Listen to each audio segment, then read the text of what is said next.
Why does Turkey deny the Armenian genocide so vehemently when the genocide was done by the Ottomans, not by the current Turkish state? Oh, first of all, this is a horrible topic, okay?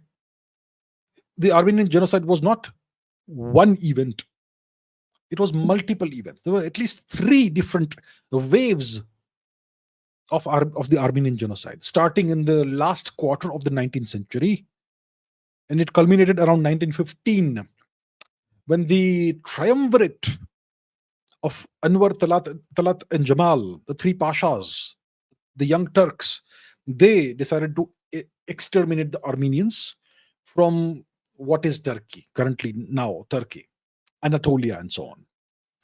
And so this was a horrific event and a horrific series of events. So the first phases in the late 19th century of the Armenian genocide happened under Ottoman rule. But the culmination of the Armenian genocide happened during the rule of the three pashas, the young Turks, Anwar, Talat, and Jamal. So that was not the Ottoman Empire. And beyond that, it's not just the Armenian genocide, there's been a Pontic genocide. The indigenous Greeks who resided in what is currently Turkey, they were genocided, right? It's a long story. We cannot go into all the details today. The question is, these events did happen. The genocides did happen, right? So why does Turkey deny that this happened? Because it was done by the Ottomans and then by the young Turks, by the triumvirate of Anwar, Talat, Jamal. What does it have to do with today's Turkey, right? That's the question you're asking.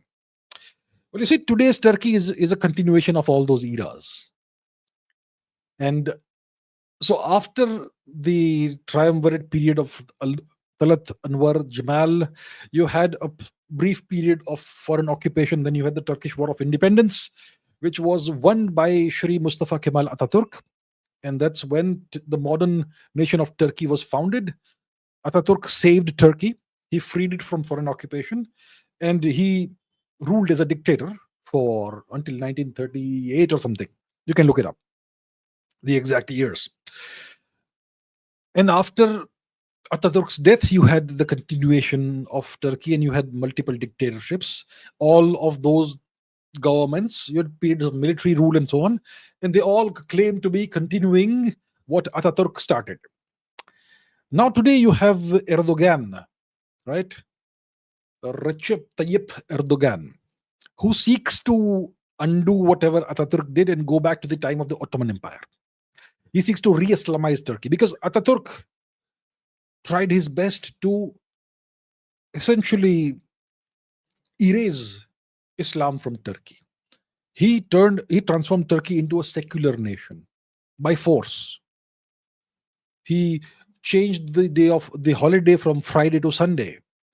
He said that no women will wear a veil and so on. He did so many of these reforms. And today Turkey is going back to its Ottoman heritage.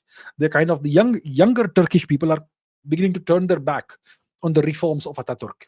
The older Turkish people, they are still secular. So Turkey is reverting to its Ottoman roots, and Erdogan seeks to create a neo-Ottoman empire of sorts. So when Turkey is clearly identifying with its Ottoman heritage, and the Ottomans did this barbaric thing, and the later government also, well, Turkey will deny that, right? And the thing is, there'll be lots of Turks who privately extol and glorify the genocide. There was another event, the burning of Smyrna.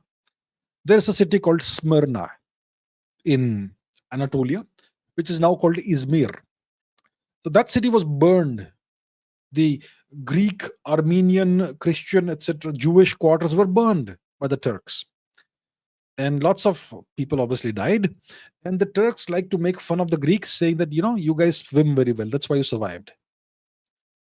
You great swimmers, you Greeks. So privately, the Turks, they celebrate the genocides. They glorify the genociders. And that's why publicly, so they identify with what happened. They are proud of what happened privately. And publicly, that's why they will say that this never happened. The genocide never happened. So that's the deal. The genocides did happen. The Pontic genocide, the Armenian genocide, and God knows what else the Turks did. Absolute brutal barbarity.